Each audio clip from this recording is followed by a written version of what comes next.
It's people that's counting on me. I cannot eat from the tree. I'm Adam to Z.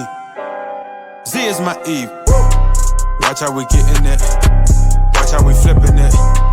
Watch how we living it. Watch how we winning it. Watch. Yeah. Watch. Yeah. Watch. Yeah.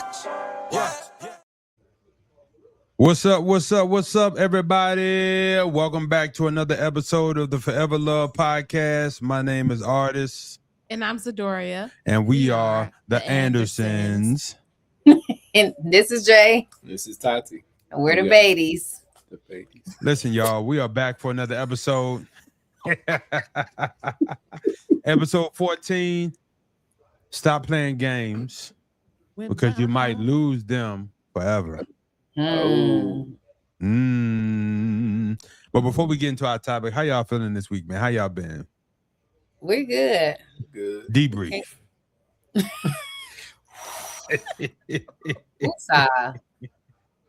We good. We good. A little warm, a little humid. It felt good to me. 85 degrees, a little rain. It stopped after about an hour. 90% humidity. Sitting on the porch, got bit a little bit. Mosquitoes.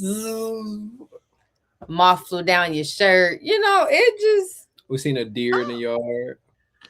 Two deers in the yard. Yeah. A doe, a deer. And yeah, we just and parenting and life, loving life, living life. Yeah. Learning. Yeah, man. Y'all ready to come back to Vegas? Absolutely.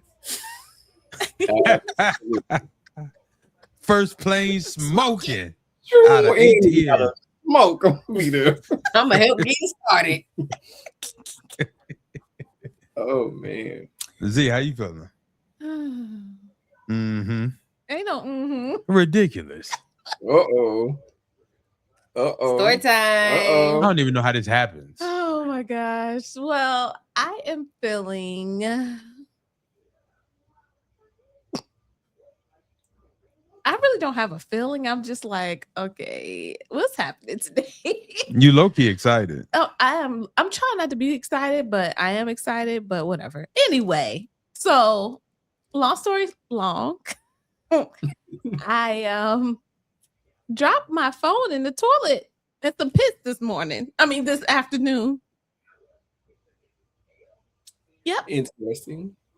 Yeah. Y'all not having good experiences with y'all toilet. Not at all. Make sure we go to the bathroom before we go to the house. No, it wasn't at my house. I was at work still. So yeah. Okay. Yeah. So that was my day. That's why we had to be a little later today, because I was getting a new phone because it's water damaged. Piss damaged. Acid erosion. Ain't no saving that. Ain't no bag of rice gonna say that.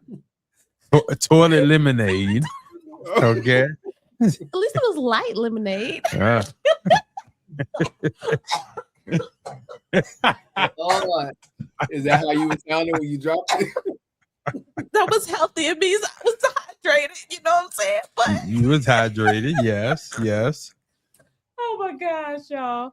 Yeah. So, if y'all probably saw my post, but I got pooped on by a bird last week. So, yep. And doesn't that be good luck? No, that was earlier this week. No, that was last week. Oh, that was okay. last Thursday. Right? If you get pooped on by a bird? I don't know. Yeah, they said it's good luck, but have a lot of pooping issues. I don't know if it's good luck. Maybe. I don't know. Let's see next week. Let's see what happens next week. Yeah, let's see what kind of good luck they get for next week. Okay. Sounds good. Yeah. So yeah. That's iPhone 20? 17, close. I mean, that's 4 generations. So I had the 13. So that's the newest one. I don't know. I lost count because I haven't upgraded mine. Yeah, it's 4 generations. Storage. I think I still got the 14. Yeah, you got the 14. Yeah. No. What I got? You gotta have the 15. I don't think so. Oh, 14 probably. Ain't no wrong with my phone. I ain't getting no new phone. Ain't no wrong with it. Hey, I fixed my own camera on my phone. I haven't updated my system, and like they keep trying to get me to update the iOS. I ain't did it on my iPad or my phone yet. You ain't gonna get me. Ain't nothing wrong with the system I got. It works. It works. But they say if it ain't broken, don't fix it. Hey, listen. Yep. But if it's piston, you gotta get a new one. That's definitely it. You know it's crazy though, because this is the second time I did this. I said, you know what? This is why power your words. See, you keep wanting some, you're gonna get it. Because Your phone be in your back pocket. You never told them the story. What story? How I fell in the toilet. Oh yeah, the story how I fell in the toilet. Then I tell you about how I got a new phone. Okay, so I fell in the toilet because I had it in my pocket, and I was pulling my pants up, and for some reason it must have flipped out of my pocket when I was pulling my pants up. So yeah, that's how I fell in there. You had it in your back pocket. My front pocket, my front pocket. That's the crazy part. Yeah, like my side pack. The side pocket. Because I don't wear jeans to work. So side pocket. Yes, I had a side pocket. It was in there because I make sure I push it in. And when I guess I pull my pants up too close or something, it must have flipped and it just said whoop. And I was like, what was that? I was like, oh shoot, that's my phone. And I had to do one of these real quick. Now when you pulled your pants up, did you turn to the side or did you just stand up and pull your pants up? I had to turn to the side. That's why I fell in the toilet. Because if you had just stood up, it would have fell on the floor to the side. But because you turned, it fell in the toilet. The lesson of the story is always be forward. Always look forward. Always forward. Hold on. Don't turn to the left or the right. Just look forward. The fact that you got to reenact it is the problem. Okay, so probably what happened was, so I was I wiped myself, pulled it up. Okay. And then I turned. Okay. Okay. I turned to the side. Yeah, you're right. Okay. All right. All right. What was your day?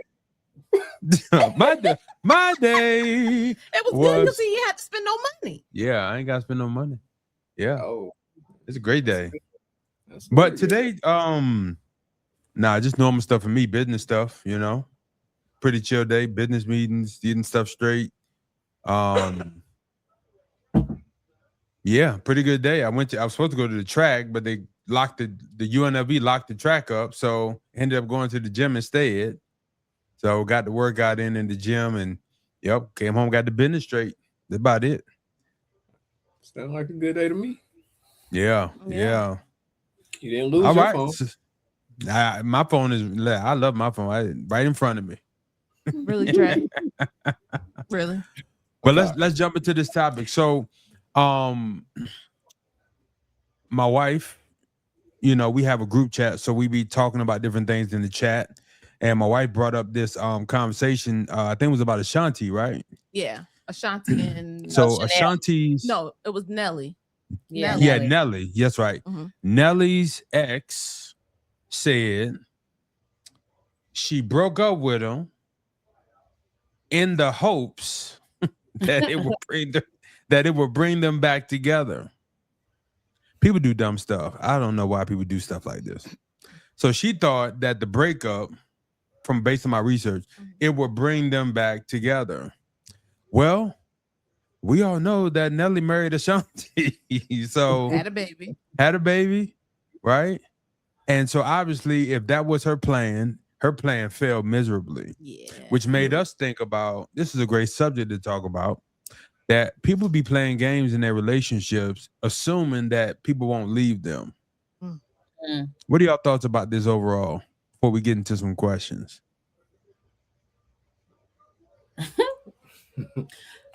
I think, within her logic, I think when I thought about it, I said that's something you would do as a teenager, not when you're an adult to because the world is, once you let that man go, he's a celebrity. He's going back into the ocean. So you thought your little logic was going to help stop him. I just was like, I don't think she thought that plan through. And I do be convinced that some people be getting advice from the wrong people.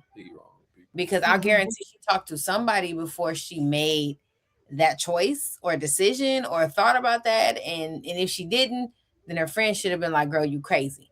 But I don't think that was the best. I thought that was like really a kid move. Because I remember in my 9th grade boyfriend, I was like, if I break up with him, he gonna watch me see me with other people, so he gonna want me back. And I thought that would get him back. And it didn't. And then no, actually it did work.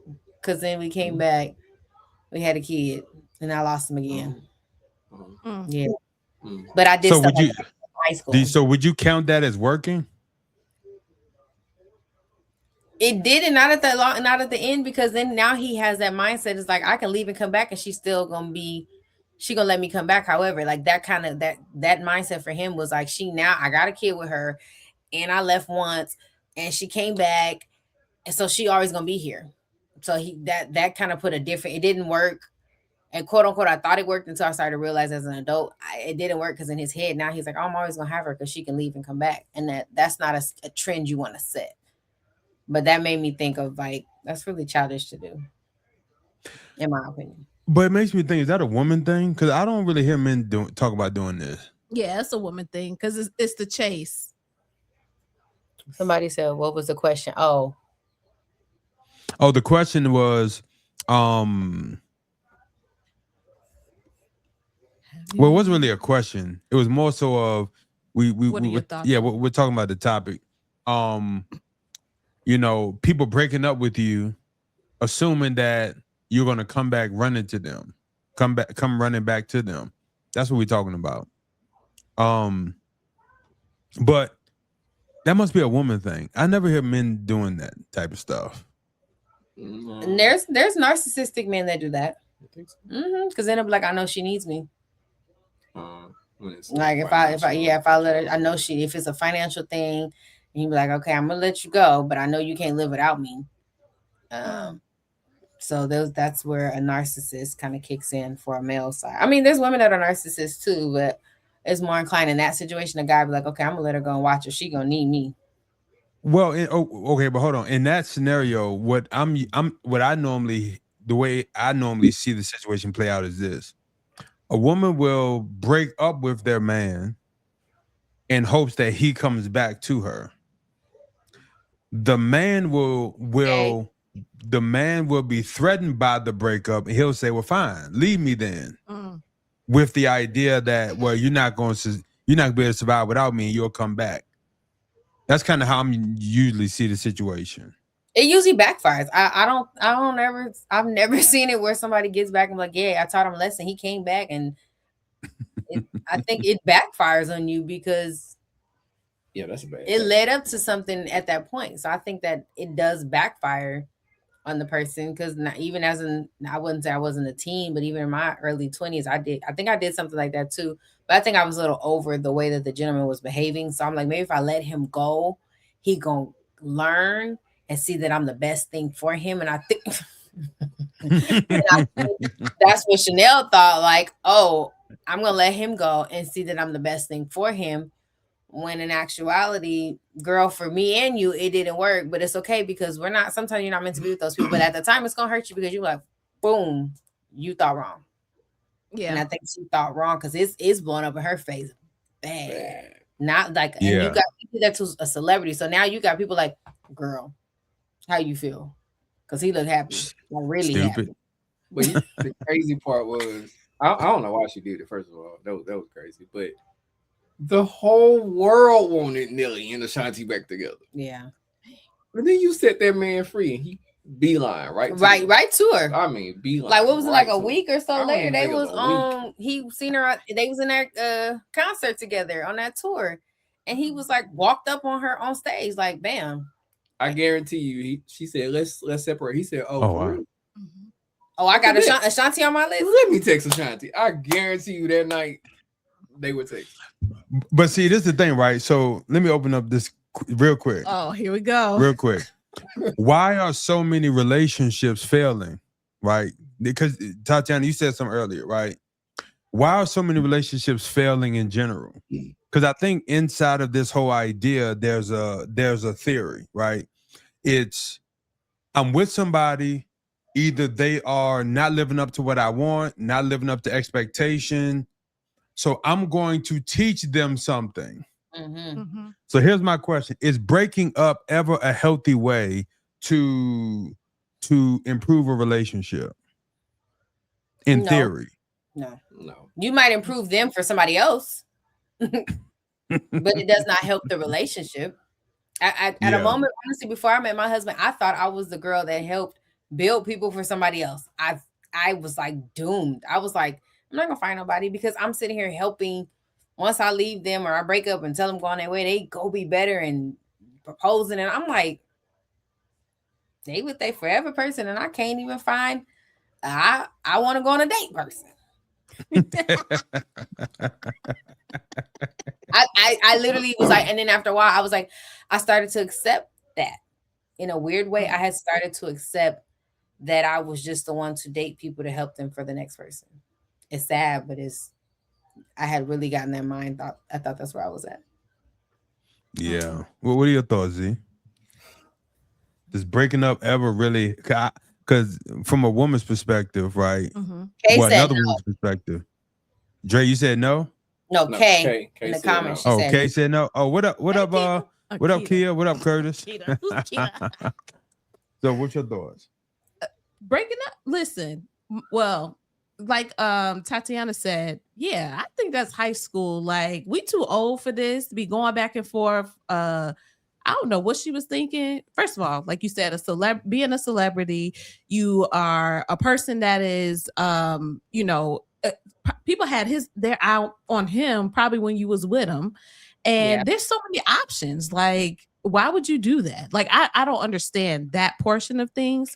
But I think for us, when you view it, it's more about like, are you trying to, why are we playing games with people's emotions? Like there's no time for that. Like, go to counseling, reach out to people, like do something that's gonna separate for a moment and work on yourselves. Like, but it shouldn't be a point where you're like, you know what, I just left because I thought this was best for I thought he can come back like a boomerang.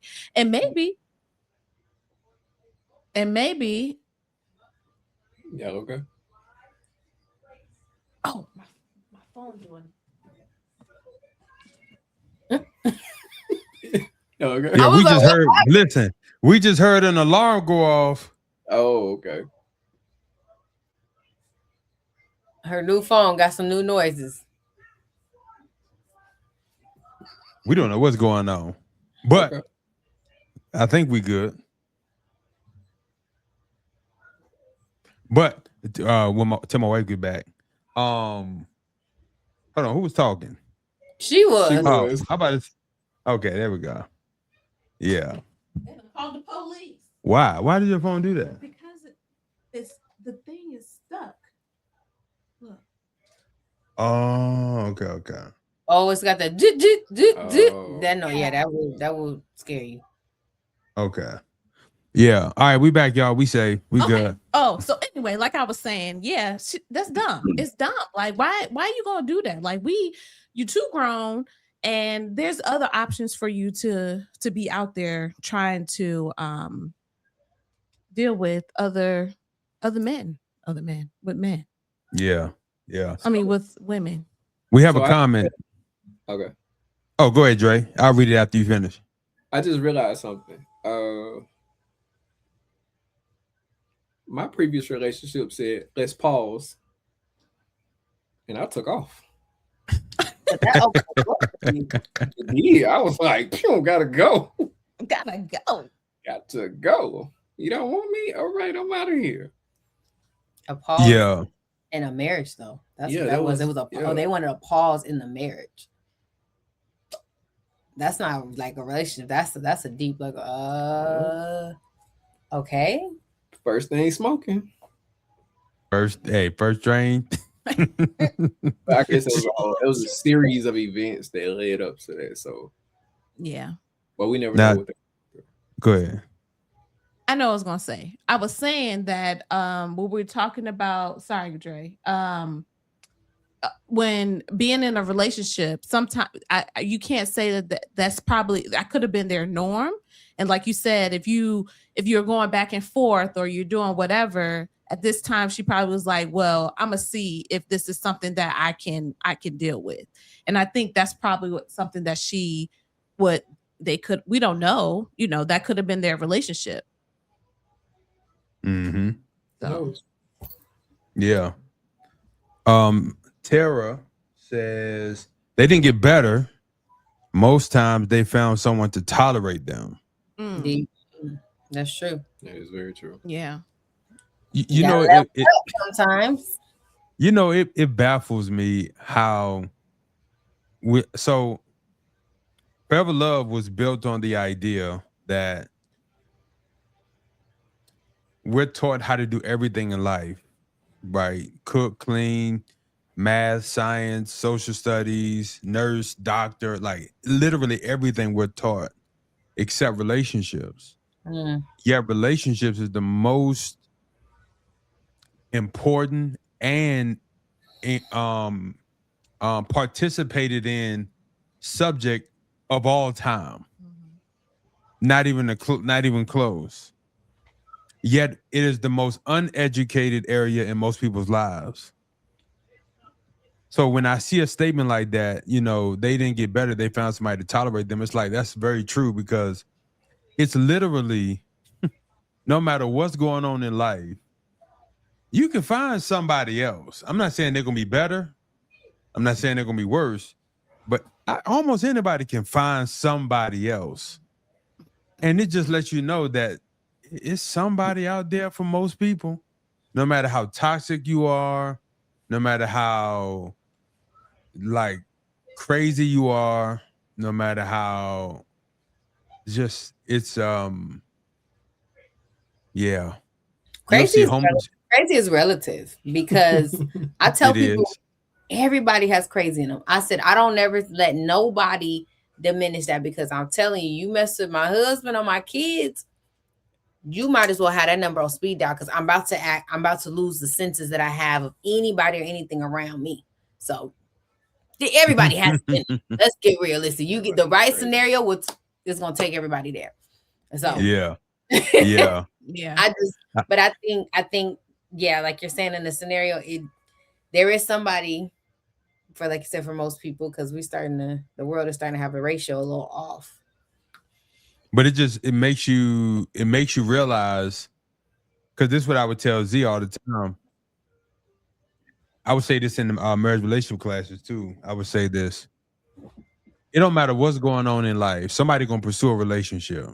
Mm-hmm. Yep.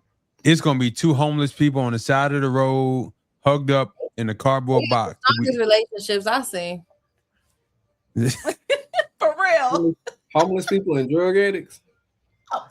They always got somebody. Yeah, they do. Yeah, and a dog. And so we might need to take a lesson out of something, because they don't got much, but you got people that got money that can't hold a relationship. So I'm like, what's happening in the world? You can't buy love. That's but that's also the downfall, because it's like, you can, like, nobody will ever go to a doctor who has one star ratings. If you got 500 1-star ratings, nobody's going to that doctor's office. If a restaurant has a 0.5 star rating, nobody's going to that restaurant. Yet with relationships, we can keep ruining somebody's life over and over and over and over and over and over and over again, because there's no public ratings. Exactly. Yeah. There's no ratings, and the new person don't know how I jacked up the last 5 people. So my thing is, the issue with our culture is we are not educated enough in the area of relationships. Do you think once a cheater is always a cheater then? Since you're saying that if they jacked up 5 people cheating, but then this time you're like, I want to get it right. Do you think once a cheater, always a cheater? Not at all. Everybody has everybody has the ability to change, no matter how drastic their history is. And I think too is it can be based on the individuals that they've been dealing with. So also you change your mindset too. The older you get, you want something a little different out of life. So young you like, I'll smash it, I'll hit that. I ain't trying to get nothing serious. I'm gonna get the bag. I'm going for this. But then you start getting older, you be like, man, I really need somebody to help me pay these bills, or who gonna be there when I die, or like you start thinking about life a little differently. I mean, what's the scripture say? When I was a child, I did childish things. Yeah, when I was a child, I thought like a child, I reasoned like a child. But when I became a man, I put away childish things. When I was younger, I had older guy. He told me, he said, and I asked him a question. I said, "You work with all these women. Why you not knocking them down?" And he said, "When you get a little older and you get a little something behind you," he said, "you'll stop. You'll realize that the other stuff is worth more than just chasing a little panty line." And I was like, "Man, whatever. I'm doing this my whole life, right?" But then I got older. I got married. We bought a house. We started having kids, and I was like, "Oh, this is what he meant." I have to knock him upside his head. Oh, whatever. Got that part. All that stuff meant more than just trying to chase their penny lines. It was like, wait a minute. I got a lot of stuff going on here, So I guess it's maturity. So maturity goes away. So now with maturity, for people who are mature comes discipline. Yeah. Because you can have a lot of stuff and still be undisciplined. That's true. You can have a lot to lose and still be undisciplined. And for a lot of men, their problem is they're not disciplined in the right areas. Like they'll be disciplined with money, disciplined in finance, disciplined in business, disciplined with like structure with their kids, but being faithful, being out of town, like just no discipline. Yeah. Polygamous. Polygamous. Are y'all watching that show? We're done. We're done. We're waiting on season 2. We're done. We're done. We're done. We haven't even started. We got to get started. I know. We are crazy. Yes. Matter of fact, we're done. Matter of fact, finish it because next week that's our Yeah, we're gonna talk about it because that is hitting on it. Like you can have everything and still not have enough. That's all I'm gonna say about that. Because y'all gonna be upset with that movie. All right, we're gonna start it. We're gonna start it tonight. We're gonna start it tonight. Y'all gonna write it. Y'all gonna text us in the group message, and we're gonna be like, "Yep." And the good part about it, it's like it elevates. You like, oh man, that's messed up. Oh. Yeah, like, the writer from episode 1, it's got you. It's got you, and then it's go like this, and then go like this, right in your face. Okay. Right in your face. Yeah. Next week. I like them kind of shows. Yeah, I like it. We like them kind of shows. So with just kind of with this conversation where we at right now, I have a thought, right? When people are going through relationship challenges and struggles, oftentimes people don't know what to do, so they do what is normal to them, which is break up, kind of play that little game, but still kind of talk every day. But we ain't really together. We don't need no titles.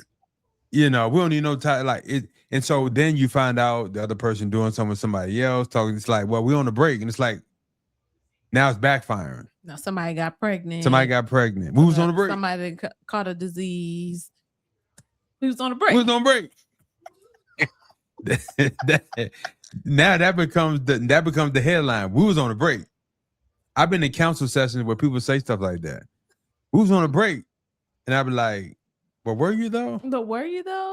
But see, here's my deeper issue with people. This is my issue with humanity. I'm about to vent for a second. Oh yeah, it's gonna be a light vent. My issue with humanity is people are just not honest.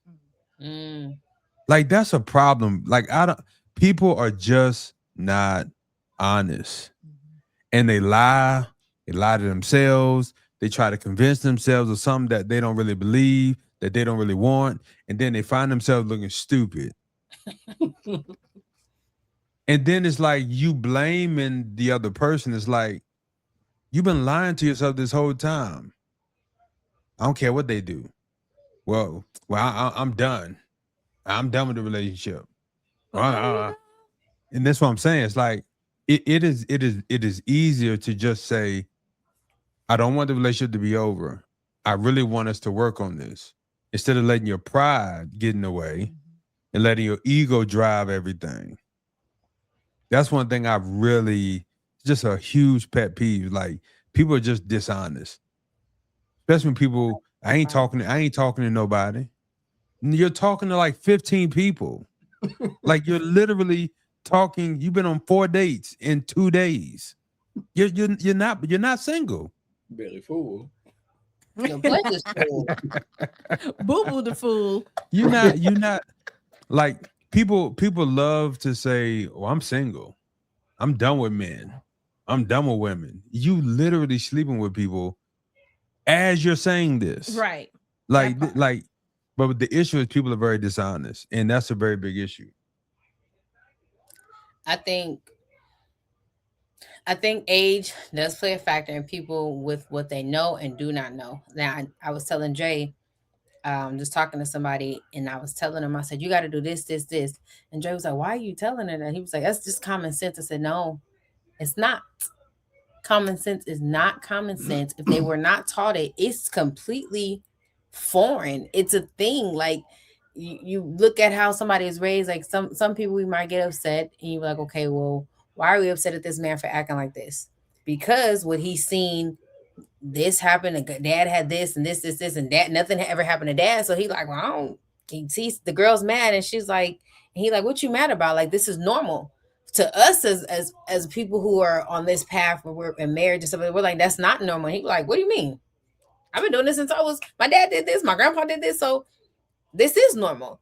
And the girl, because that's where you got 2 different lives, morals, and this, that, and the other. So I would say sometimes for us to say what's normal or it should be common sense, it is not common sense for everybody, because their sense or what is common is not common for everybody. So I sometimes now more when I listen to people and giving them grace to understand, because if you're gonna be around me, I might have to retrain you in how you're thinking. And that is where you come into therapy and this is that and the other, because if you came in to talk to me, but sometimes I don't get upset, like you said, with humanity, because some humanized people, there's a normal that is not normal for them. Like, some people, it is normal to be polygamous and not even knowing that they're in that world. They don't know how to categorize it or call it anything, but it's just like, what I look like with one chick, that's crazy. I look basic. But then you like, no, you actually will really look better and get more done, because you're spending $5 5 times instead of $5 one time. You done spend $5 on 5 different people, and you like, damn, I'm always broke. They always begging. They always this. Mm-hmm. So why? But then you have the world that's telling people it what is it? If it ain't tricking if you got it. Then you got people that say, so it's kind of like, what world do you want to fall in? Like, you want to be, it ain't tricking if you got it. You want to be in the world that's like, hey, that's not right. You shouldn't do that. You shouldn't break people's heart. And I do think when it comes to dating, no matter how old, take time to get to know the person, because everybody puts on a nice facade in the beginning to make it look well for you. But I think it should make sense. But I do think in the world of where we were talking about with Chanel, I think her logic was wrong. She didn't think this all the way through, but it could have been something that somebody taught her or she seen, and she thought it was okay to do that. Like, if her auntie was like, girl, take a break. Watch what he gonna do. He gonna come back chasing you, and you gonna get that because y'all been together for 13 years. Girl, he ain't gonna forget what he got, because you been there the longest. No, baby. He went back to what was there before you and knew where he was comfortable at. So I think that sometimes we have to look at the whole, look at who we talking, getting advice from, and look how that person, take the time to get to know that person before we end up in something that probably is not going to set us in the right path. That's just my personal take on that one. Oh, facts. Yeah. I agree. Definitely agree on that. Yeah, I think people are always finding themselves in a situation where you pushing your partner away, Mm. right?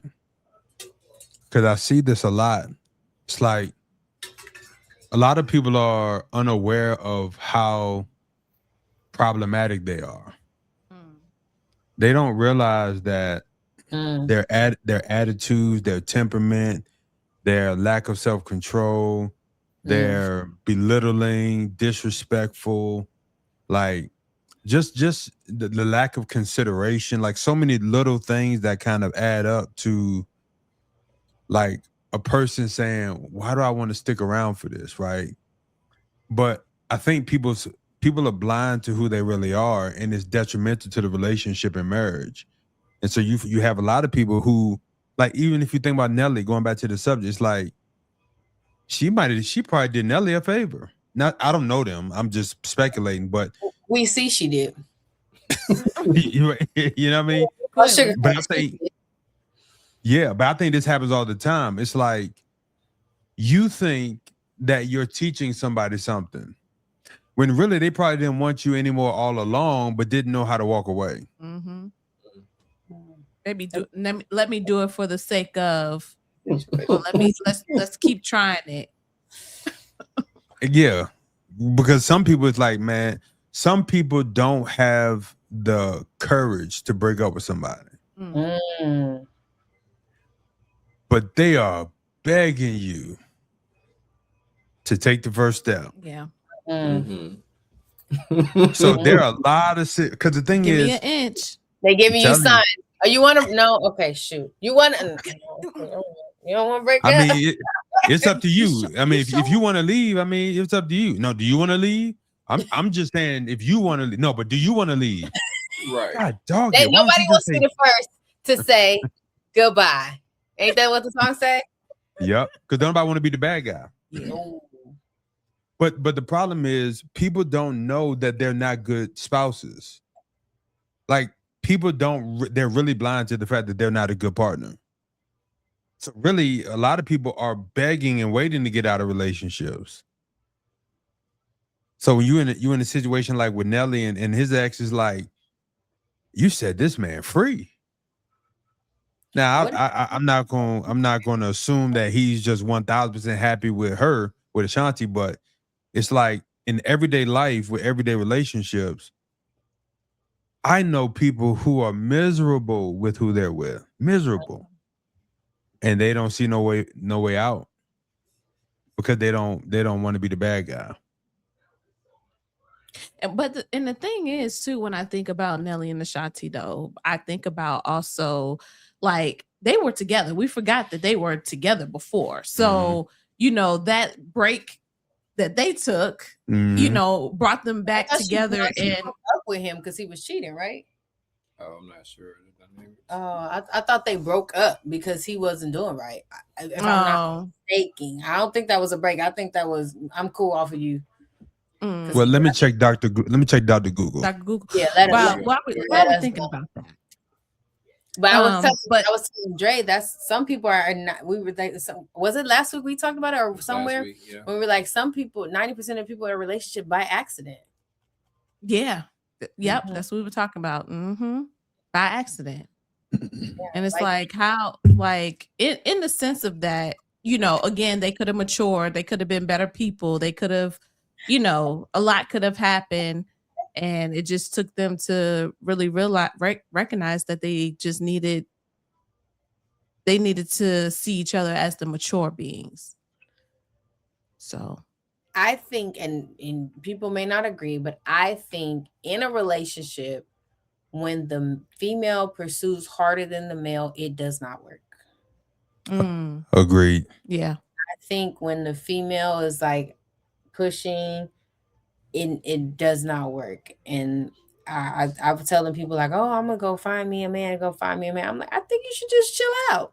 Let that man find you. Let that man find you, because I say I'm a pure, wholehearted, 100% victim of that. I literally was like, I prayed, and I was like, God, I tell people, but be careful what you ask for.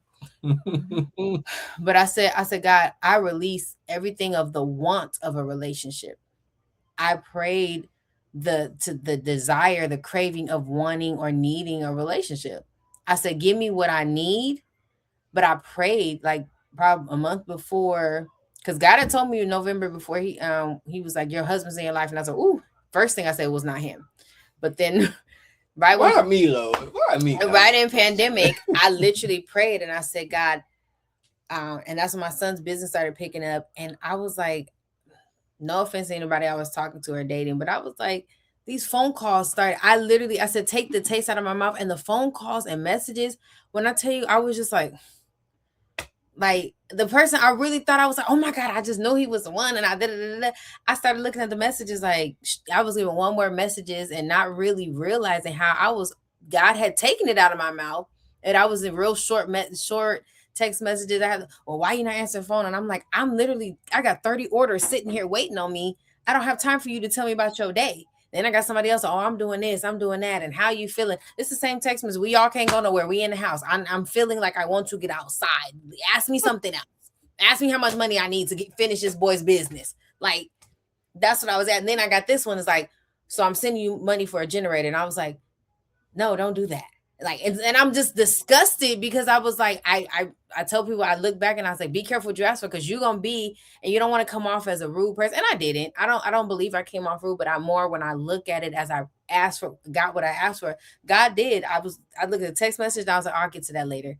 Oh, I'll text him like later. And literally, if somebody wasn't asking for a food order, I didn't respond. I was so engulfed in what I had asked for. I got it, and I could have been mean to quite a few people. But I did. I probably was, honestly. But if I didn't say like, oh, can I go to order? Can I come pick up something? I was like, oh, I'm busy.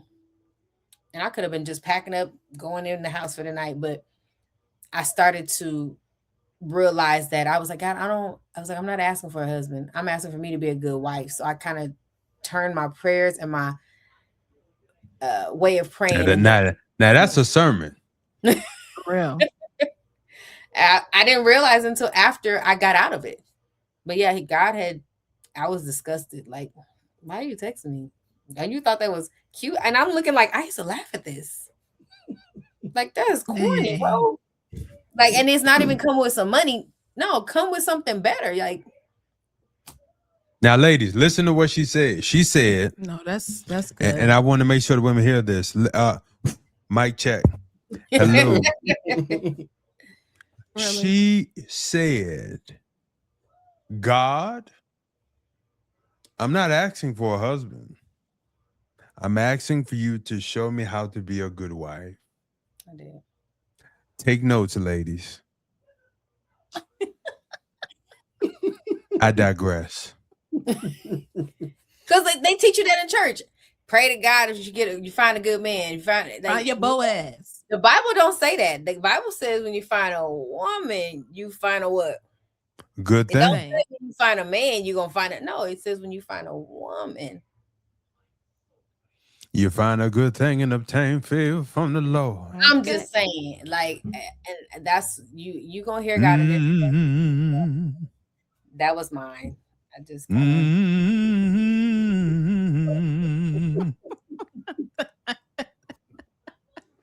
yeah, Lord.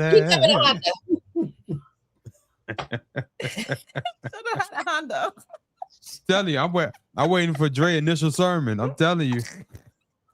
He gonna tell you his side. His side, it has to be, because it has to be told from a worldly point of view, and I think it'll be a little more relatable when you combine the two. It will make sense. Like, you know, they say they want that Ebonics Bible, then you kind of hear the. I back mine's up with scripture. He just like, realistically, I told her this is what it is, and I'm like, whoa, you're aggressive. He was like, no, I just know what I want. I was like, do you? Hey, that's what it is. Do you? I'm like, you're so cute. I was patting him on the head. I can't wait from over yonder to come over here. So, you know. Yeah. Dre yonder. We in the South right now. You're away from over yonder. Mhm. West Coast. Facts. Singing Heavenly Oh Choir. man. Curtis. Singing in the heavenly choir. I'm crying. I'm crying. He like, Yo, when you know what, ladies, we're gonna be honest with y'all, man. Here we go. Men know what they want when they see it. No, They know. I believe you. 8 times out of 10, the man know. He know, man. He listen. That's it. He gonna pursue it. He gonna be intentional. He going after it. So if that ain't happening with you, I'm just. Sometimes it's a matter of minutes. Sometimes it's a matter of days, weeks. It don't take long. No, it don't. We know. But I think Tatiana was hit. Go. You about to say something? That made me think. Somebody wanted to said that I was their husband. I mean, wife. Mm-hmm. They lied. They lied. Mm-hmm. Yeah, they didn't hear God. They didn't. Nope. Oh, They had their earplugs in. They weren't listening. they got the wrong Bluetooth that day. It was picking up the police scanner. Yeah. I've had women tell me, this is a true story. I've had women tell me, well, let me paint the picture. This happened many times. I've had women tell me that they had a dream or heard God about a particular man being their husband. Yeah. And so in my mind, they don't know this, but in my mind, I'm like, well, you and the other 3 women who said this about the one man, somebody lying. Somebody ain't hearing God. You probably have to do it on the shorter one. Somebody lying. Because God ain't tell all 3 of y'all that he your husband. Maybe And some of and you know what's crazy? And what's crazy is some of these men, they're gonna remain nameless. Ain't none of the women marry him. None of them. Well, I'm gonna do that fast. heard it all before. Hold on, he gotta go get the charger. We forgot a piece. Okay. It's all good. Oh, it's right here. It's right here. Somebody lying, Kia. Somebody lying. But you about to say something? I was, but I can't. I don't remember. It'll come back.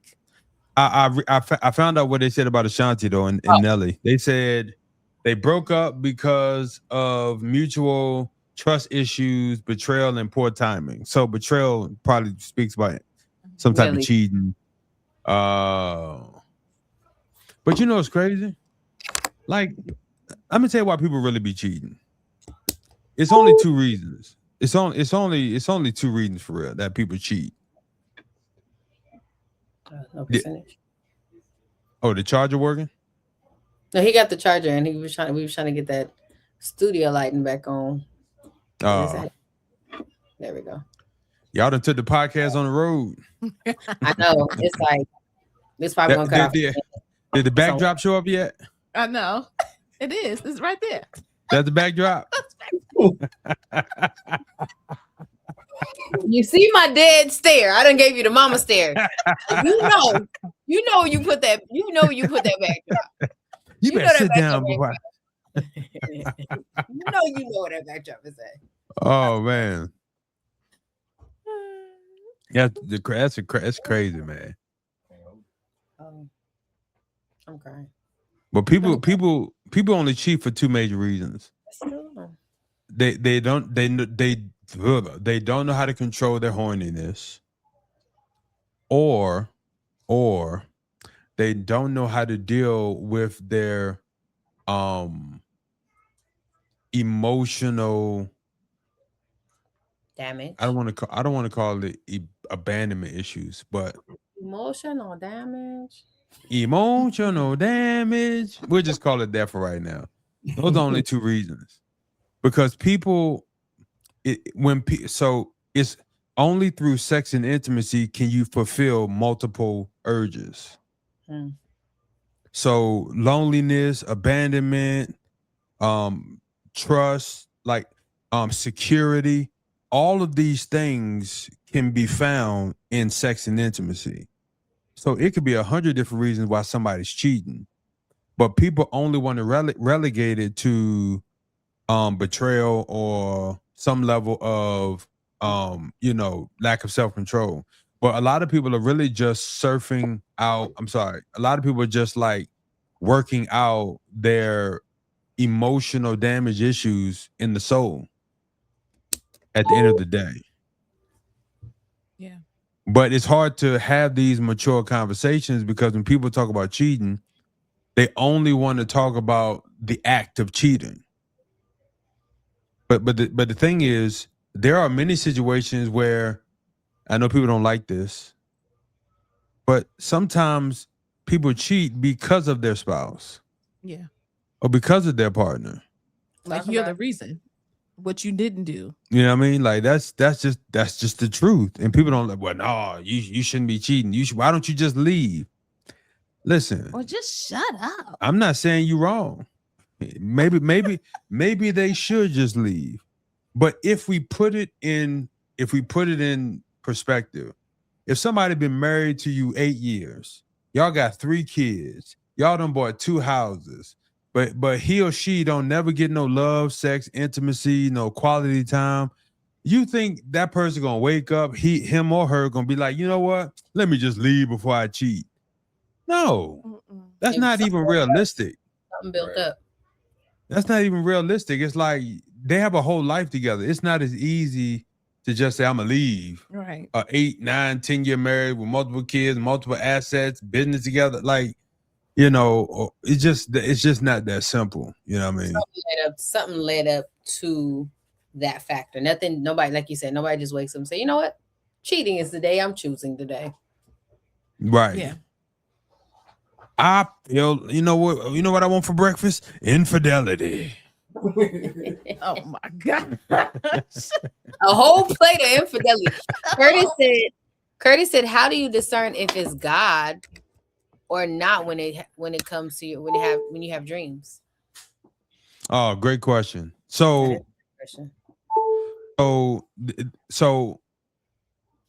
this is how you discern if it's God. Well, number one, only God can give you dreams. That's the first thing we got to understand. Only God can give you dreams.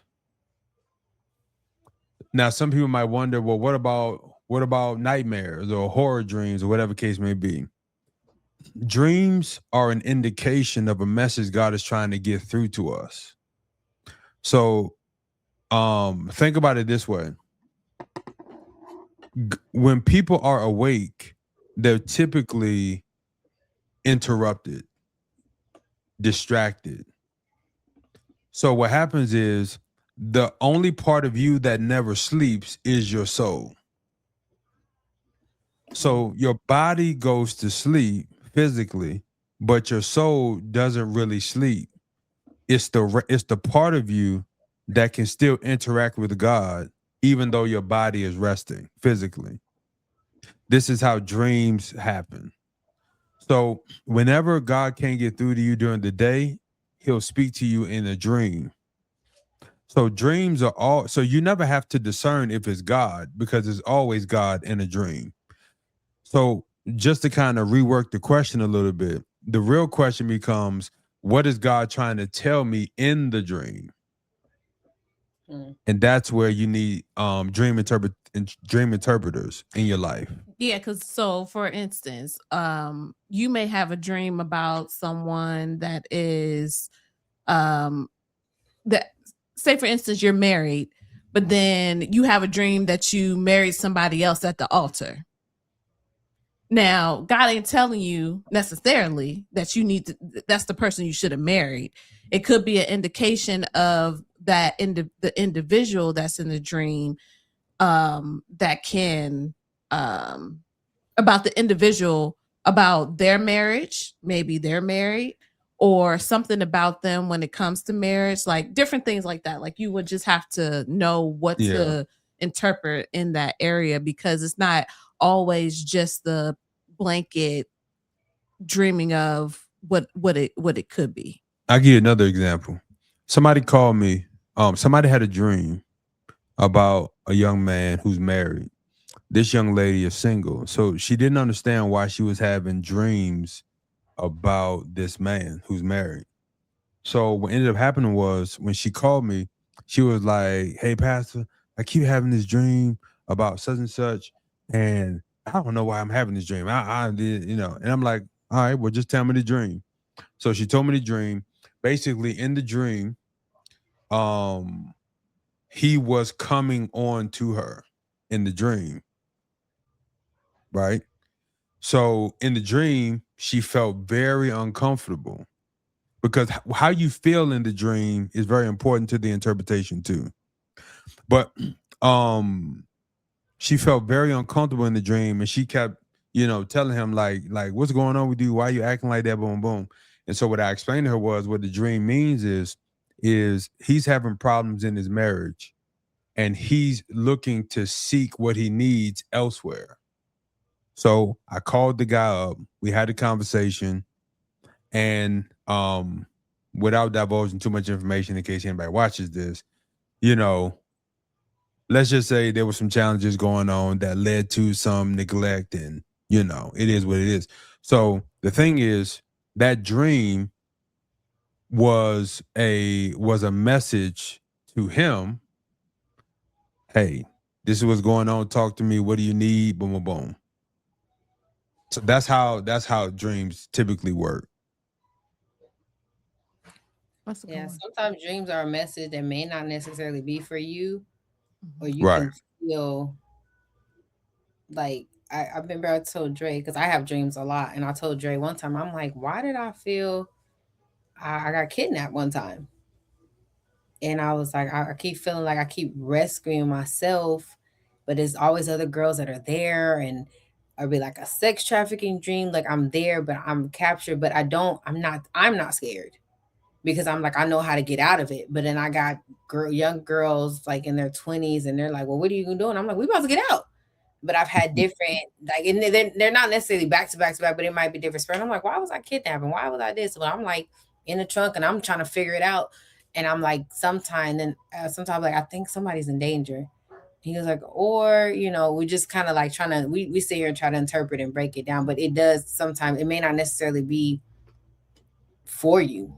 It might be, it might be because of something else, and you got to learn. And sometimes my dreams, I've had really bad dreams. I'm like, I don't want to tell this person.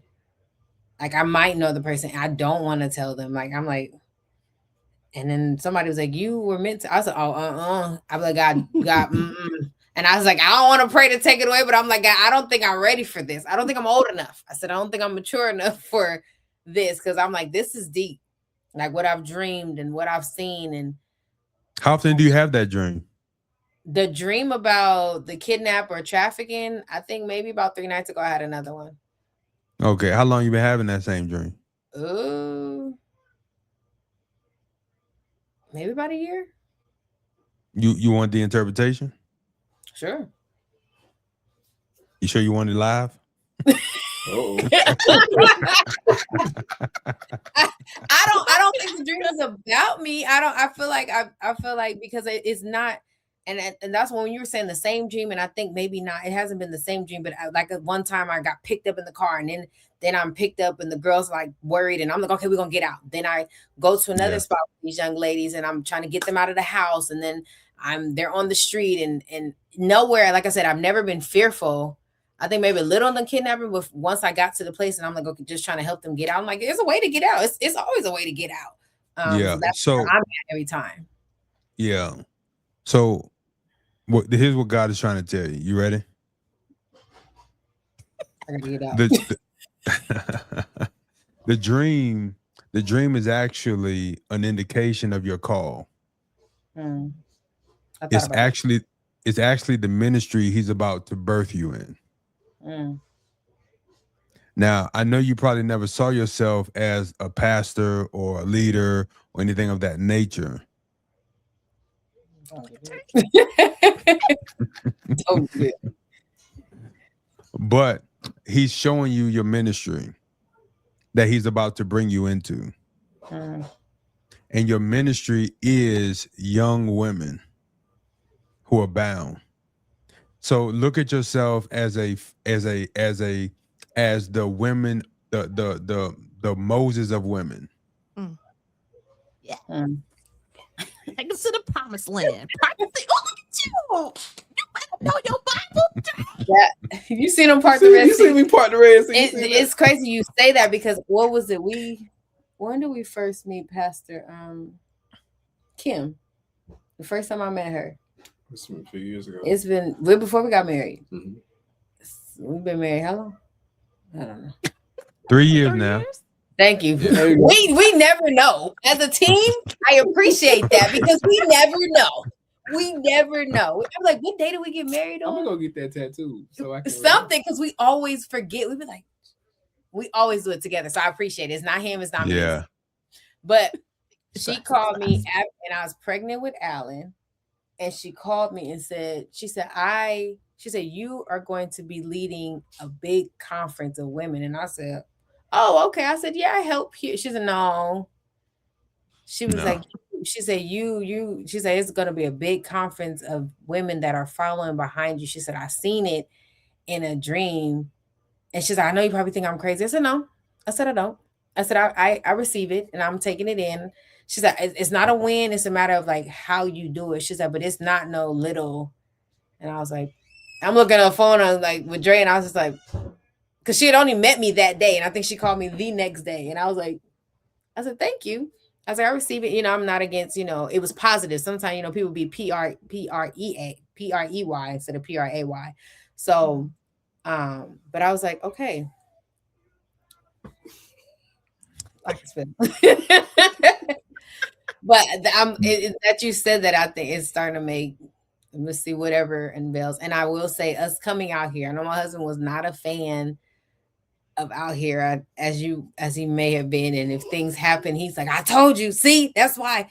But to me, and Liz, you watching this or see it later, she quote when I said, God told me I need to go out there to clear my brain, to be around some trees, and I need to hear him clearly, because when I'm in, everybody's calling me and I don't have time to sit there and just hear. And for him, he wanted to show me and he wanted me to listen. So it wasn't about just me hearing it, but he was like, I'm about to show you some things, but you can't do it because you're distracted. And I need you to hear some things, and I need you to be around trees when there's no buildings or nothing stopping what I have coming. And I was just like, I got here, I was like, God, and then I kept hearing him, like I told you guys last week, I'm like, he's like, it's gonna be okay. And I'm like, what do you mean okay? Because I'm like, I don't understand what's happening here.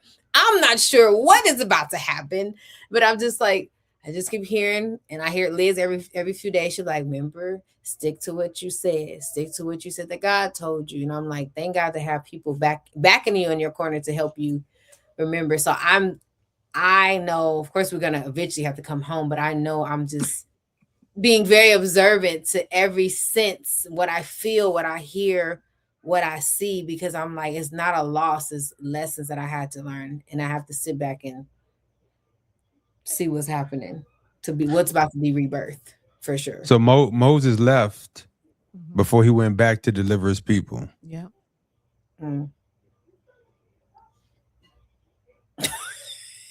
I can't take you serious. But that's not even that there's another part of the dream that needs to be interpreted too. What? In these dreams, you keep getting kidnapped. Right? I got twice. Yeah. I'm kidnapped and put somewhere. Yeah. Yeah. What the Lord is showing you is he's going to have to take you out of something. Which means you're going to have to be okay with cutting something off. He's going to snatch you out of it. Because it's not where you're supposed to be. It's not what you're supposed to be. It's not what you're going to be doing. So the kidnapping is the kidnapping in the dream is basically a it's a euphemism of God snatching you in a very abrupt way out of something. Because every time you get snatched in a dream, you find yourself around people who need to be free. Yeah. Yeah, which means you probably keep ending up places you're not supposed to be, and so God got to kidnap you and put you where you're supposed to be every single time.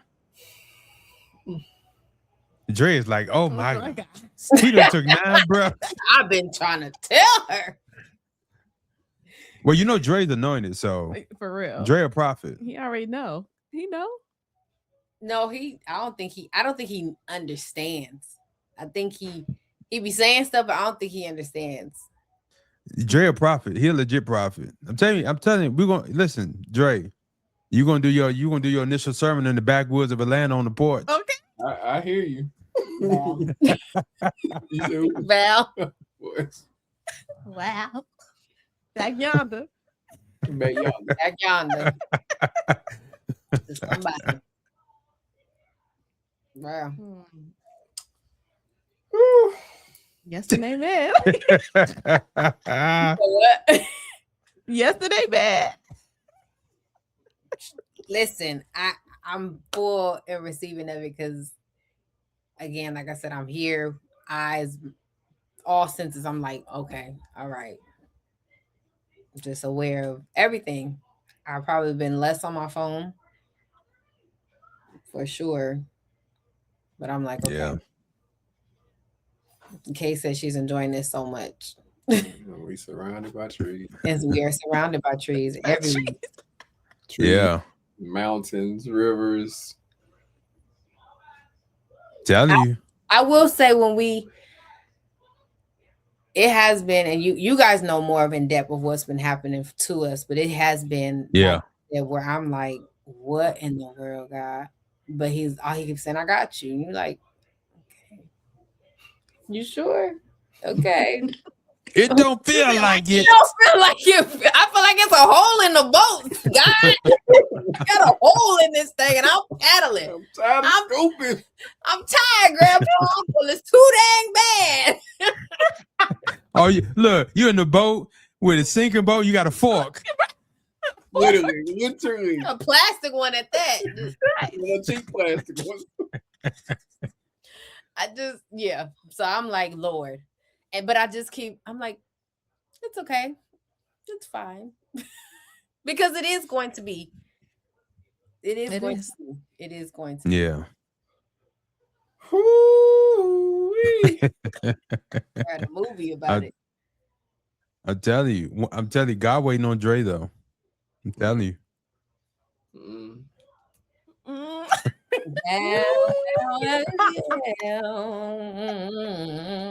Well, y'all be patient. Y'all be patient. I'm working. God is patient. I'm working. God is patient. Kind. Oh man. I do daily prayers now, so I'm working, y'all. Yes, sir. Y'all Yes, sir. But you know what's crazy? This is the misconception about God. That God is this mean, angry, vengeful, ready to kill type of God. But all throughout the Bible, you see his actual intention and his actual nature, which is loving and compassionate and merciful. And whenever you see God doing something that we call judgment, it's really after hundreds of years of him being patient. But see, because people don't understand the Bible and they don't really read it, they just run with narratives that they have from other people that they hear that agrees with their perspective and narrative instead of actually researching. They don't really understand God. All throughout the scriptures, God is saying, I don't want anybody to perish. I don't want anybody to die. Matter of fact, in Ezekiel, he specifically said, in the book of Ezekiel, he said, I don't want any of the wicked to perish. So you mean to tell me God doesn't even want wicked people to perish? Yet humans who claim God is evil would want to see more wicked people die than God. Yeah. Because they are what he's saying that he don't want to perish. They're wicked. So he's like, I can't perish you because you are the reason I'm saying I can't have a wicked perish. But they're like, no, God's saying they're used to text. And the guy says, I want these people to know. You don't want you part of that wicked. Yeah. You in the number. Because some of them is in church. Oh. Mm-hmm. Yeah. The churches, the pews. Lord. Oh, Lord. Okay, I'm gonna stop. You know, open up the floodgates. I'm gonna stop. Let it rain. Hey, Jay, you got to tell them the story about when you walked into church that day. Which one? You talking about, Well, he only told me about one. the one I did the Easter picture. Oh. The Easter or the you talking about the pastor when he stopped in the sermon? Yeah. Oh, not the other building. The one with the cross field. No, I only told him about. Oh, okay. Yeah, he only told me about one. I need to hear about the one with the cross fell. Well, the one you talking about was Easter weekend. Oh wait, let me make sure I don't get the stories mixed up. Okay, so Easter This week. is about last year, I think. Yeah, Easter weekend. I was doing photos for the church, and I was a little hesitant to go in, so I kind of like popped my head in just to be like, "Hey, I'm here." And as soon as I popped my head in, like you could see straight to the pulpit. When you walk the door, you see straight to the pulpit. I walked in, and the pastor goes, like he hesitates, and I was like, "Ooh." I knew I should have came in. I knew I should have sat in the But car. you know how like when they say you walk in the church and the church gonna burn down, because yeah, that's what I thought. And here's man, and then he looked at me. He looks at me like are you supposed to be here? Like I don't know, but it was I don't know. I called, all right, like, hey, this is what happened. Let me tell you. Yeah, that was an experience. Let's say that. Easter Sunday. Tell you, man. Crazy stuff he had. Like the one in the hallway or something fell behind you or something. I just don't remember all the stuff. I remember it falling. I just don't remember what happened though. Well, he went into a church and the cross had ended up falling. Yeah, I don't remember the details on that one though. But the cross fell off the wall as I was walking. I walked in and walked by, and the cross fell off the wall. Yeesh. Yeah. And it was like a little outlining of dust around the cross. Like, you know, it's been there for a while. Yeah. Yeah, that was You know, churches may not just be for me. Maybe online church. Welcome to Tiara. Welcome to the Renaissance movement. There we go. Oh man. Oh gosh. You find your lane. Yeah, man. It's gonna be a pastor. And then that mean I gotta go to church. Not necessarily. Woo. There's different pastors that be in churches. Now, Dre, you a prophet. That so that's different. Mm-hmm.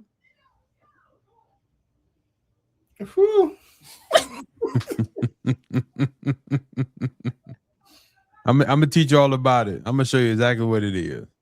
Oh, he be like, oh yeah, I like this. I said, all right, I need 5 minutes. Curtis said, yeah, he a prophet for sure. I said, all right, I need 5 minutes. You got 5 minutes for a call? I don't know how long we were on that call. An hour. We was on a call. 2 hours. 2 hours.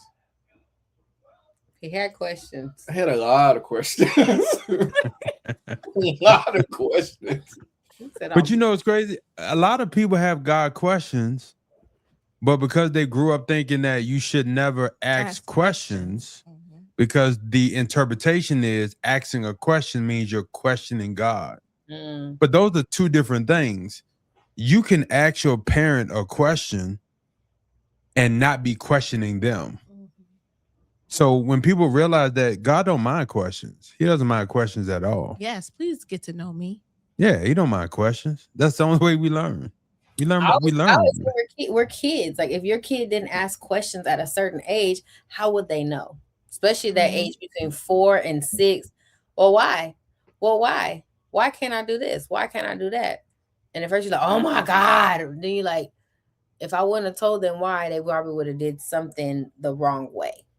So then that will open the door to probably tell them something else. I always say we're kids, like we're all little kids, and we were like, God, well, why you want me to go tell this lady that ain't her husband?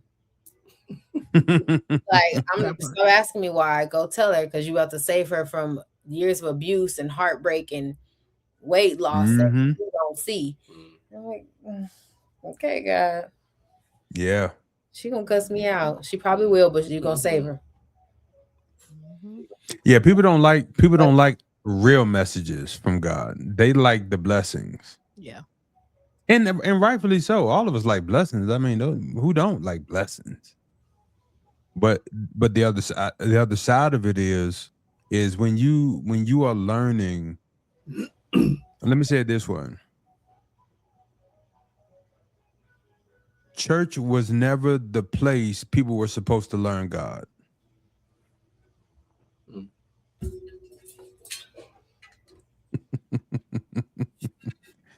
It was supposed to be in the home. But for a lot of people, they brought the church to their home, and so home and church never felt like different places. It's just religion, religiosity, image, all that other stuff. So think about it this way. Many people in the Bible, they learned God outside of a building, outside of a constructed service. So the thing is, not all, but a lot. So in our day in 2026, if we were to put things back in order, if we don't learn God through religious structure and actually learn about the true and living God the way we should learn about him or be introduced to him, we'll have a different idea about him altogether. Just think about Adam and Eve. Adam and Eve was introduced to God without the confinements of any type of structure of religion. So they got a chance to understand God's heart, not rules and regulations that would try to scare you into being good. From a building. Correct. By people who not even living it. Well, Adam and Eve. Adam and Eve.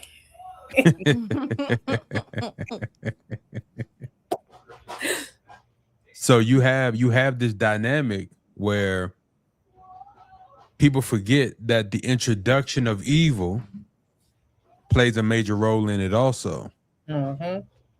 So it becomes you get a different perspective once you learn it appropriately.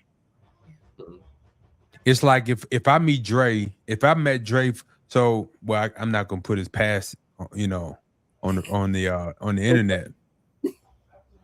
So let's just say I meet Johnny.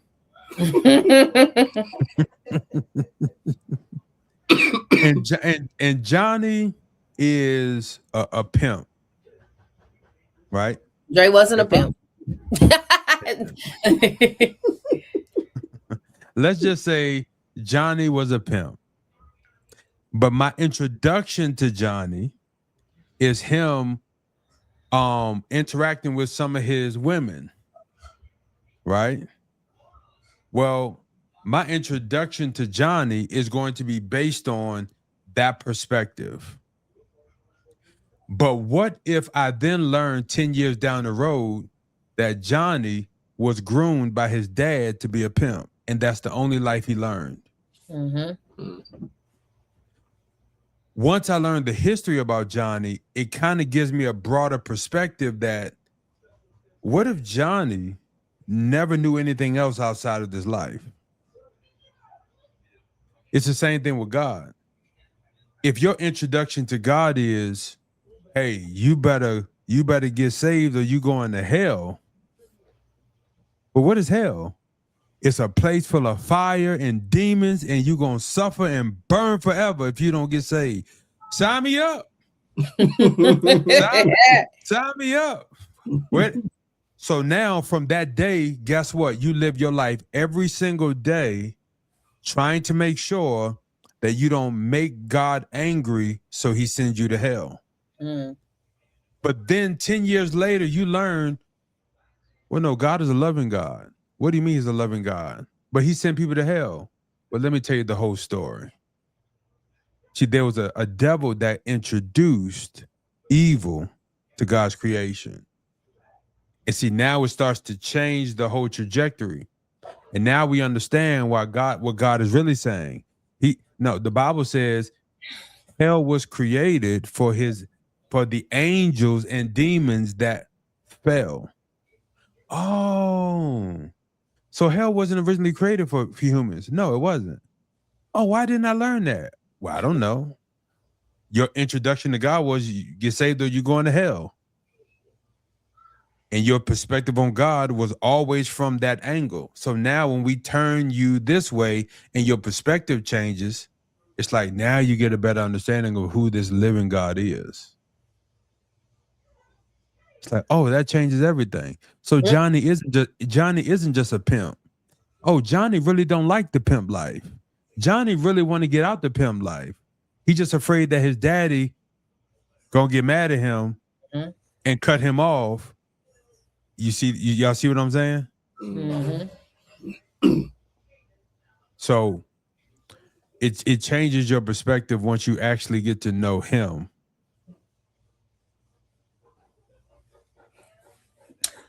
Better know Jesus or find somebody who do so you can figure it out. Okay. Well, I'm glad Ashanti and Nelly found him. Hopefully. I think they found something good. Oops. Yeah. Kick the table. I think they did. But It's a cute little baby. I have yet to see the baby. Oh. But I will say this too. Ladies and gentlemen, never idolize celebrity couples. Yeah. You have no idea what's going on behind closed doors. Or couples in general. Yeah. Unless it's me. And us. And us. Yeah.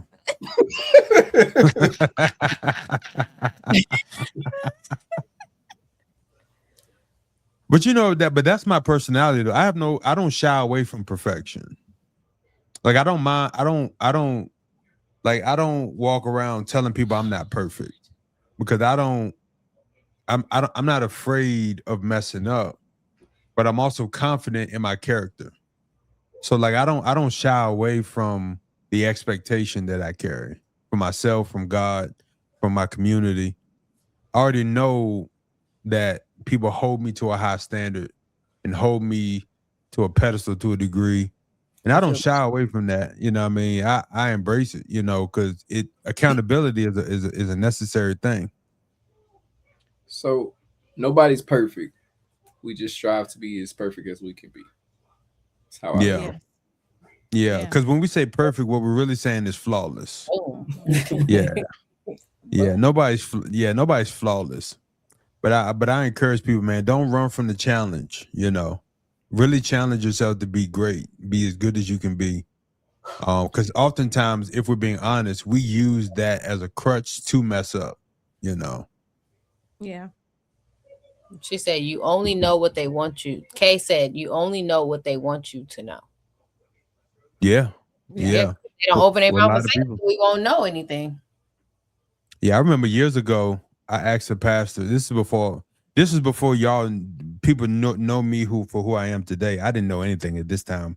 I didn't know the Bible. I didn't read the Bible. I was just a musician in the church making money.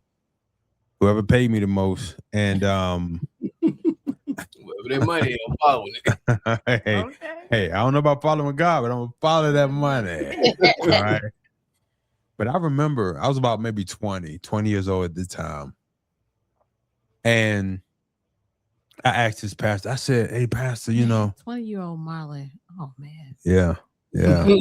Petty as I don't know what. I'm still petty. People just don't know it. But, oh, my God. I'm Petty LaBelle, Petty LaPew. I'm Petty Long Stocking.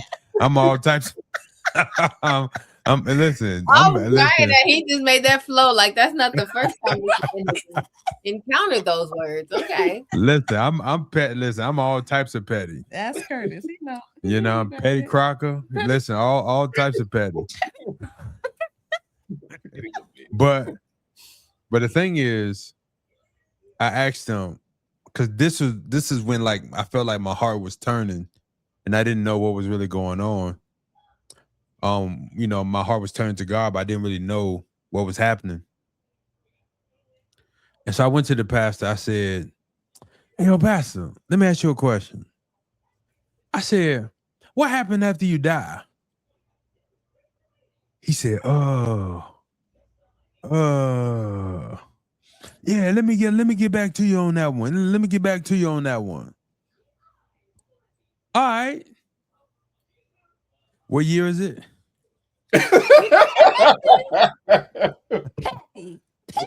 What year is it? I'm still waiting. I don't even know. He might be dead or alive. I don't know. But I'm still waiting. I'm still waiting. I went to church the next week too. Oh, I'm still waiting. Maybe he gonna come back and tell you in a dream. That right there. If he come back and tell me in the dream, I'm like, nigga, I already know. Thanks. You late. Thanks. You late.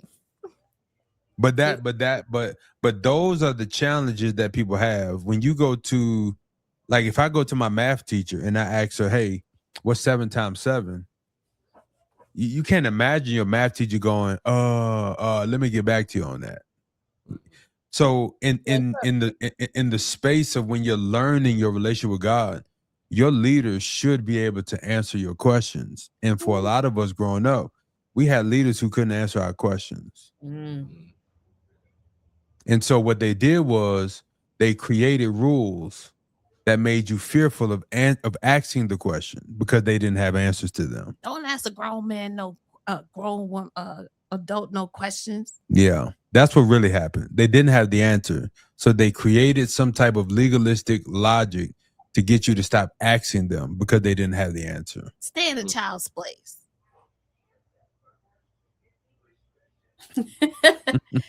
Adults over here, kids over here. Mm-hmm. But yeah, they kind of still play a part because some kids should not be in adult places. Yeah. Stay out of grown folk business now. Some of these kids know too much. I'm a core believer. Like, no, let the kids laugh. Be in their stuff. They don't need to be with the adults. I don't. Yeah, that's just me personally. Yeah. Let me not get off topic, but yes, that's a whole parent conversation. Oh, that gotta be an episode right there. Okay. Is old school rules dead? Is whipping a child in 2026 child abuse? Child abuse. Oh my goodness. These some good topics. That's not. You do not go to jail for whooping your kid. You just no. You can't.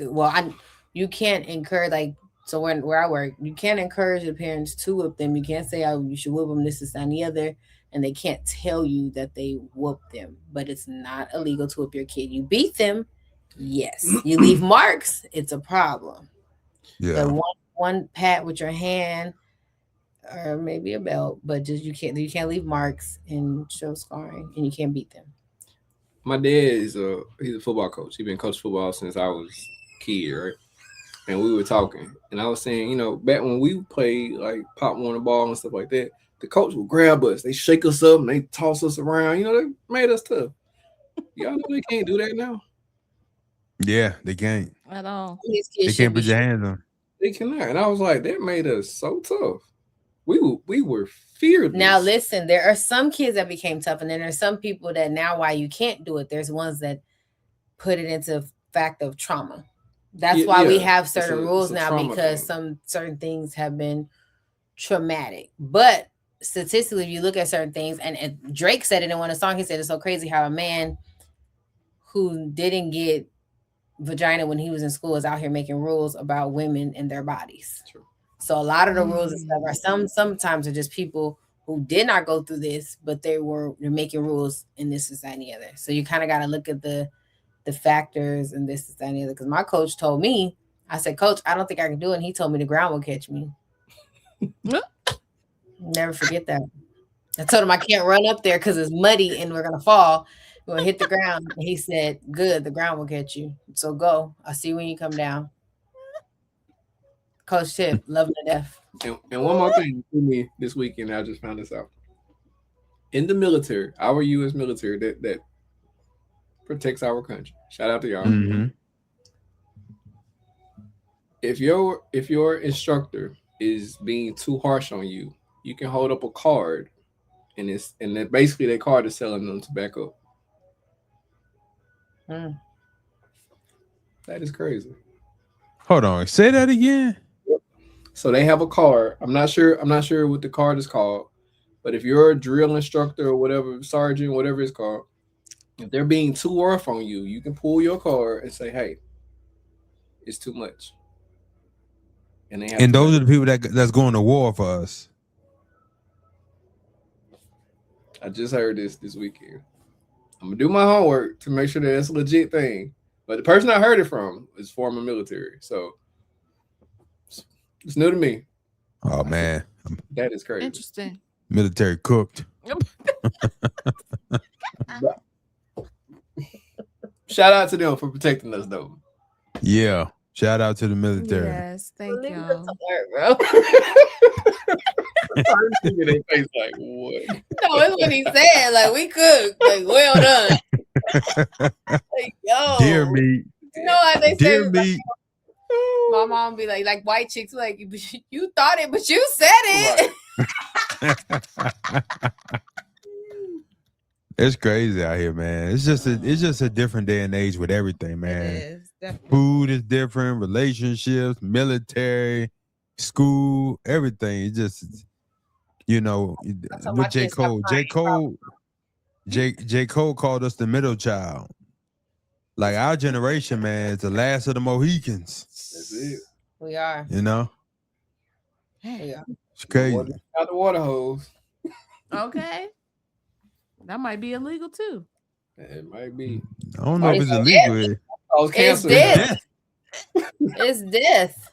Yeah, it ain't illegal. It's That's the deadly. water fountains that people are drinking because they know something wrong with that water.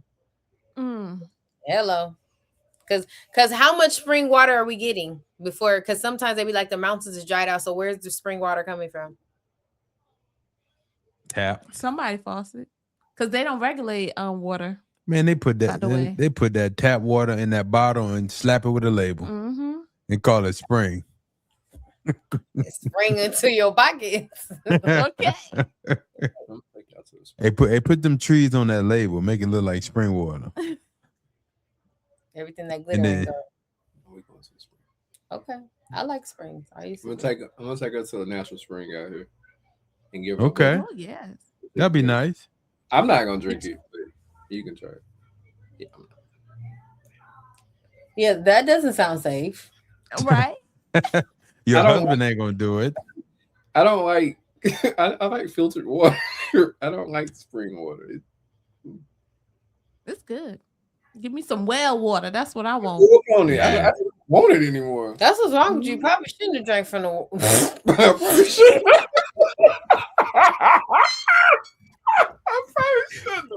That water hose right outside, right here. I'm talking about you can drink the spring water like you. I want you to be like me. No, I think I don't. I'm okay. You want to be one with the city? Like, no, I'm good. There's a limit. Y'all be right in the street. You hear me? We be sitting there talking. The mosquitoes fly by and sing songs in your ears. Oh man. We catch it. What are they called? Fireflies. Lightning bugs. Them things stink too in your hand. Who smells lightning bugs? Oh, you can't. Once you catch them, you can't help but smell. Wait, y'all call them what? Yeah. Lightning bugs. Lightning bugs. Why didn't I call fireflies? Because during storms, when everything's pitch black, when the power goes out, everything's pitch black. You see these bugs and they just look like little spurts of lightning. Yep. So we call them lightning bugs. So we've been calling wrong on the West Coast? No, the real thing is probably called Firefly. We country. Oh, No, because but I think a firefly is a totally different thing anyway, altogether. Maybe. But Firefly. Isn't that like the isn't that a restaurant? Maybe. yes, when they serve tapas. Yes. Oh, they are the same thing. Lightning bugs Okay. and fireflies, the exact same insect. They are the same insect. Oh. I learned something new today. Yeah, them things stink. Every time I think about them. I have never smelled the lightning bug. You probably didn't try it. You probably Why would I think did to? you I accidentally want to bring squeeze? you one just so you can get a little whiff. Are they gonna last? Because I always put it in the jar at night and then they die. Because they ain't got no oxygen. Lori got to it. She was just shaking the bottle, and I was like, stop. You're supposed to stop. release them. You're supposed to release them, Z. You catch them and release them. No, I want them to bring light in my room. They die. What do you mean? They With the die. holes in the They- top. Try to with the holes sometimes, and then they try to release them. You can't. They don't light up no more when they die. She's so Okay. They don't light up no more. Sorry, They don't light no more. Well, Right, no, because I used to insect get them murderer. caught like in between. That's how I used to smell it because it'd be ugh. I have never in my life thought to smell a bug ever. Well, we thank y'all for watching us tonight.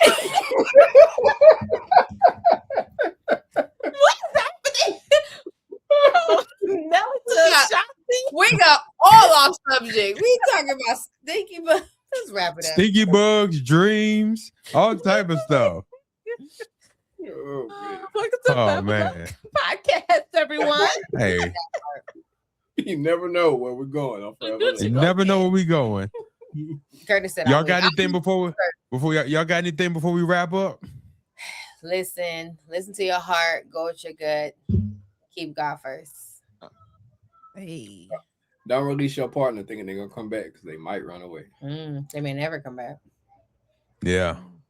It's never worked for anybody in history. Now that I think about it, Never. You open the floodgates for somebody That else. is a terrible decision. Yeah. Stop playing games with people's hearts. Go to counseling, man. Stop being childish. Mm. Prideful. Just go to counseling, y'all. Just go to counseling. Just talk about it. Just You go don't know what you're doing. You don't know what you're doing, man. Go to counseling. Period. And if you need counseling, go to foreverlove.com. Hey, Yeah. trapperlove.com here for all your relationship needs. Hey. All right, y'all. We'll catch y'all next week. Appreciate y'all tuning in for episode 14. This is the Forever Love What did you Podcast. just say? I said thank you for tuning in to episode 14. Okay. This is the Forever Love Podcast. You wanted to clarify. Yes. Right now we are recording live from Atlanta to Vegas. And then soon we'll be back in Vegas all together. Down yonder. All right, y'all. We out. Catch y'all later. Love y'all. See you later. Peace. Watch how we flipping it. Watch how we living it. Watch how we winning it. Watch. Yeah. Watch. Yeah. Watch. Yeah. Watch.